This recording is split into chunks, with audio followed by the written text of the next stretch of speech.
يا صديقي، وانا قاعد في القهوه امبارح شفت اتنين وقفت عندهم شويه، وهقول لك وقفت ليه. راجل كفيف قلب القهوه كلها هزار وبيضحك في الكل، مع ان منظره يصعب على الغلبان. والتاني الراجل دخل سنه كبير جدا، معلم كده هيبه في نفسه، بس الحركه منه بترعب اي حد كان قاعد. بقول لك ايه، عايز تعرف مين دول؟ هات كوبايه شاي وتعالى هقول لك مين دول. تعالى ناخد لك لقطه. اوري للناس ازاي وشي اوري للناس ازاي وشي. هي القاسية شوية عليا يا صهبجية. ايه يا لالي، عايزين شوية ايه يا لالي، حاجة من اللي هي ايه يا لالي. حبة قهط على عيني على ليلي على ضلالي. لسه الكازيون اهو، اللي عايز يقول حاجة يقولها.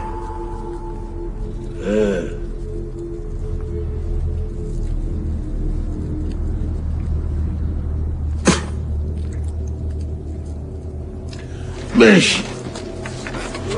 الاتنين دول عملهم محمود عبد العزيز نفسه. مين محمود عبد العزيز؟ ده سؤال مش هرد عليه، عشان لو حد سأله، لو بتسأل عن مين محمود عبد العزيز روح افتح شات جي بي تي، افتح جوجل، افتح اي حاجه وتعالى كمل معايا بعد كده. انا اللي بقول لك روح. خلينا نتفق على نقطه ان محمود عبد العزيز في وجهه نظري انا ان محمود عبد العزيز دوت من احسن 3 ممثلين جم في تاريخ مصر. واقول لك على الثلاثه بعد كده. انا هعمل قائمه احسن 10 ممثلين وهقول لك هم مين. بس انا بالنسبه لي محمود عبد العزيز ده من احسن 3 ممثلين جم في تاريخ مصر. محمود عبد العزيز ده بقى عمل شخصيتين من وجهة نظري انا برضو ان الشخصيتين دول احسن شخصيتين هو اداهم مثلهم في تاريخ السينما. شيخ حسني، كيت كات، عبد الملك زرزور، ابراهيم الابيض. نتكلم الاول عن الكيت كات. كيت كات اسطوره من اساطير داود عبد السيد. داود عبد السيد مخرج كبير جدا، هو اللي اخرج والف الفيلم دوت. الموسيقى التصويريه العظيمه للعظيم رجح داود. بس خلينا نتكلم عن محمود عبد العزيز. محمود عبد العزيز عمل شخصيه الشيخ حسني، الراجل الكفيف اللي كان نفسه يطلع شيخ مقرئ صوته حلو، بس مع الزمن الدنيا لفت، بقى بيشرب حشيش، بقى بيسهر، بقى بيشرب اي حاجه ممكن تتشرب في تاريخ. راجل ما بيفوقش غير وقت كوبايه الشاي يعني. الدنيا لفت خالص، مش شيخ، بس مع ذلك بيتنادى له يا شيخ حسني، يا عم الشيخ حسني. محمود عبد العزيز قدر من الدور دوت يبين قد ايه برغم الحاله النفسيه الوحشه جدا في الدور او الشخصيه ديت، انت دايما وانت بتتفرج بتضحك، مع ان الفيلم ما فيهوش اي حاجه تضحك. مش ده الشخصيه اللي بتقول افيه وبتضحك وي وي وي، بس بتضحك على مشاكله، بتضحك على مصايبه، بتضحك وهو عمال بيحشش وبايع بيته كله بالحشيش، تضحك على مشاكل ابنه اللي عايز يسافر، اللي عنده مشكله في تفاهم بينه وبين ابوه. فيلم عبقري، فيلم جبار. على قد ما انت بتضحك، على قد ان بعد ما تتفرج وتفكر مفيش اي حاجه تضحك في اللي حصل، مفيش اي حاجه تضحك. في شويه افيهات حلوه وفيها كوميديا، بس لما تبص عليها هو المنطلق الصحيح للبلاك كوميدي، المنطلق الصحيح للكوميديا السوداء. في موقف من ب 60 نيله بس بيطلع منه ضحك، دي حاجه في طبيعتنا احنا كمصريين عادي. فقدر مع الدور ده ان هو يعمل دور ايقوني، دور اخذ جوائز كتير جدا، منها جائزة أحسن ممثل عن دور أول في مهرجان القاهرة السينمائي، واللي كان مترشح معاه للجوائز ممثلين كتير جدا، منهم أحمد زكي الله يرحمه. بس هنقف عند تصريح لأحمد زكي بنفسه، هو اللي قاله وقت ما أخذ جائزة الدور دوت: أنا نسيت للحظة إن ده محمود عبد العزيز وصدقت إن ده الشيخ حسني. هو ده السحر، وهو ده السحر. محمود عبد العزيز اللي أحمد زكي بجلالة قدره يمكن أحسن من وقف قدام كاميرا بالنسبة لي، وأحسن من وقف أمام كاميرا في الدنيا. قدر محمود عبد العزيز يخليه ينسى ان ده محمود عبد العزيز ويصدق ان ده الشيخ حسني. كم من مصداقيه، كم من تفاصيل، كم من المذاكره الصح. كل حاجه في الفيلم ده كانت معموله صح. هو باكج كده مع بعضيه، مخرج كويس، قصه كويسه، تاليف كويس، حوار كويس، ممثلين كويسين، ورق صح، ادوار متوزعه صح، اكشن، صور، والناس هتنبهر، وكله في الاخر هيسعد.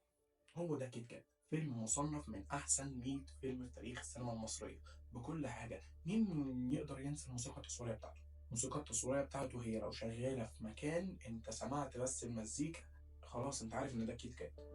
فيلم كويس جدا، وهنروح لتقييمه في الاخر. بس نروح للمنطقه الاهم اللي في وجهه نظري هي احسن كاركتر لعبه محمود عبد العزيز في حياته، وهو حد لشوق لحاجة. ايه؟ عبد الملك زرزور. لسه الكازيون اهو، اللي عايز يقول حاجه يقولها. الدور ده ايه؟ الدور ده جبار. الدور ده هو احسن ما عمل محمود عبد العزيز، وما اظنش ان هيجي حد يلعب الدور بتاع الشخص دوت او حاجه شبهه ويقرب حتى من المستوى. مش هيقول لك هعدي، لا ده هو مش هيقرب اصلا. الفيلم دوت كان من اخراج المخرج الشاب العظيم مروان حامد. خليني اقول لك شويه عن مروان حامد. مروان حامد من المخرجين اللي كان لسه صغير في الفتره دي، بس مخرج جامد قوي، مخرج تقيل قوي. مش عشان ابن الكاتب العظيم الف رحمه الله عليه وحيد حامد، لا هو من اول فيلم مروان حامد وهو باين ان هو مخرج تقيل. تاليف اسطوري وكتابه عبقريه من عباس ابو الحسن. نرجع له عباس ابو الحسن هعرفك بيه. بتمثيل مين؟ ابراهيم الابيض اللي هو احمد السقا، عمرو واكد، محمود عبد العزيز، هند صبري. والممثلين اللي كانوا لسه بيبدأوا هم نجوم صف أول حاليا: محمد تايسون، سيد رجب، خالد كمال، نضال الشافعي. لخ لخ لخ لخ. انت فاهم حاجه؟ دول الممثلين لسه بيبدأوا، دول الممثلين كانوا واخدين ادوار اولى، ادوار صغيره يعني مشاهد. فاهم حاجه؟ الممثلين دول فين دلوقتي؟ يعني الفيلم دوت هو ليه فيلم حلو؟ هو ليه فيلم عبقري؟ برغم ان ممكن نتغنى بالفيلم ده 40 مليون سنه قدام، بس هو ليه ده اخر فيلم محمود عبد العزيز قال انا مش هشتغل بعده تاني؟ تعال انا اقول لك ليه ده اخر فيلم ليه. فيلم ابراهيم الابيض، هو محمود عبد العزيز خرج من دور العرض الخاص للفيلم قال ان ده اخر فيلم هيشتغل في السينما تاني. الفيلم دوت اخد ما بين الساعتين ونص لثلاث ساعات تقريبا. محمود عبد العزيز قال ان هو مش هيشتغل سينما تاني بعد الفيلم ده، لان الفيلم ده اتشال منه كم مشاهد لمحمود عبد العزيز مش طبيعي. خلينا نقول ان محمود عبد العزيز الله يرحمه قال ان 50% من شغله في الفيلم اصلا اتشال. وطلعت خناقه من فتره مش بعيده قوي بين احمد السقا وباسم سمره، تقريبا كان رمضان اللي فات. احمد السقا بيقول ان الشغل مع احمد السقا بيتشال له مشاهد بتاعته. احمد السقا شال له مشاهد من فيلم الجزيره وشال له مشاهد من فيلم ابراهيم الابيض، وده على حد روايه باسم سمره. هو في مشاهد كتير جدا لباسم سمره من ابراهيم الابيض اتشال، وانا عارف دوت.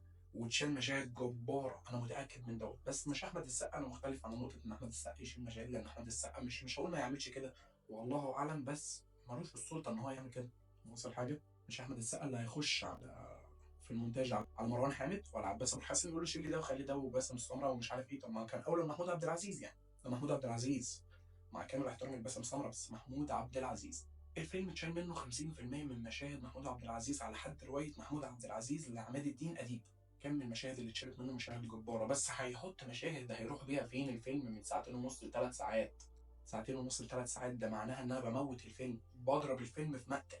كان لازم ده اللي يحصل، كان لازم ده مروان حامد يعمل كده. وهي دي بصراحه يعني عجبني دماغ مروان حامد ان هو عمل كده. انا واحد من الناس بصراحه كنت هموت واشوف الحاجات اللي اتصورت وما اتعرضتش، بالذات لباسم سمره، لان انا عارف ان باسم سمره على حد الروايات اللي سمعتها من هنا ومن هناك والقصه الشخص اللي عمل باسم سمره في الفيلم، هي تمثيله هيبقى جبار. بدايته ودخوله حاجه جامده قوي، وموته حاجه اجمد. باسم سمره مين اللي مش فاكر؟ باسم سمره هو اللي قتل ابو ابراهيم الابيض في اول الفيلم خالص. ده باسم سمره.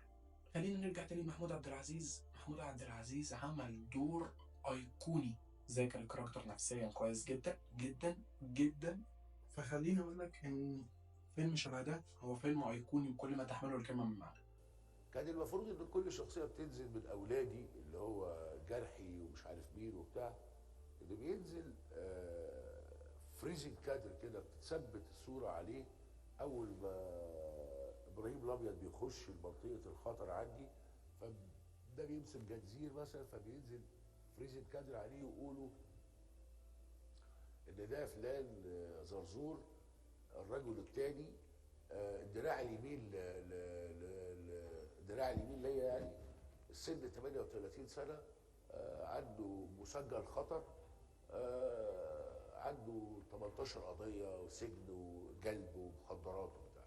يطلع ابن التاني فيعمل عليه فريزنج كادر ويقول لك فلان الفلاني الدراع الايسر، عنده 42 سنه، مسجل خطر، عنده فيه 18 جنايه قتل و18 وحكم عليه ب3 سنين. لغايه لما بيطلع اخويا فبيعمل فريزنج كادر. لا ما اتعملش في السينما طبعا، بس ده موجود عندي في السيناريو بقى. فان ده بيطلع الرجل الثاني بقى اللي هو اخويا، وده عنده 52 سنه ومسجل خطر وعنده كذا قضيه. لما بطلع انا او بقول في حد يشوق لحاجه، فالمفروض ان الفريز الكادر اللي انا قاريه بينزل يعني. فبيقولوا عبد الملك زرزور السن 78 سنه غير مسجل، مش مسجل خطر بقى، غير مسجل، خطر على الامن، ظبط في كذا قضيه مش عارف ايه ودعاره وجلب ومخدرات ولم يثبت عليه شيء. اعتقل 3 مرات واخلى سبيله. يمكن دول اللي ساعدوني قوي ان انا اعمل الشخصيه، يعني ال5 اشهر دول هم اللي ساعدوني قوي.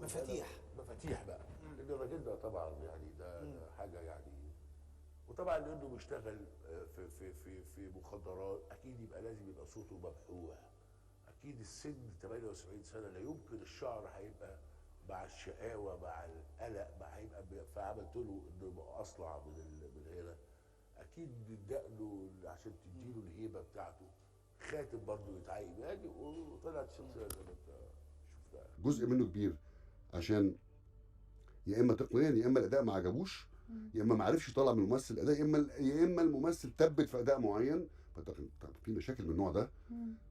ده جزء. والجزء الثاني انه بعد ما خلص الفيلم طلع مثلا ساعتين وثلث، هم بقى قالوا له هينزل ده لا عايزينه مش عارف ساعه و40 دقيقه.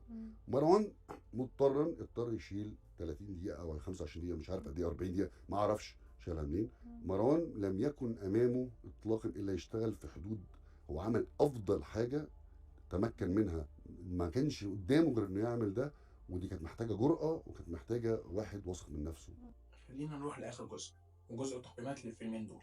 هنعمل بعد كده ان شاء الله سلسله نقيم فيها احسن 10 اعمال من وجهه نظري وهنتناقش فيها، بس خلينا نقيم كيت كات وابراهيم الابيض. كيت كات معايا انا 8.5 من 10، فيلم كويس جدا، التسلسل بتاعه كويس جدا، تصويره كويس جدا، كادرات، اخراج، كل حاجه فيه كويسه جدا، موسيقى تصويريه، تمثيل والخ، فيلم كامل، فيلم منمق، بس فيه شويه حاجات ممكن ان هي كانت ممكن تتعمل احسن في الفتره الزمنيه دي. ابراهيم الابيض بيعمل ليه 9 من 10. رغيت معاكم كتير، انا علي اكرم، خد لك لقطه، سلام.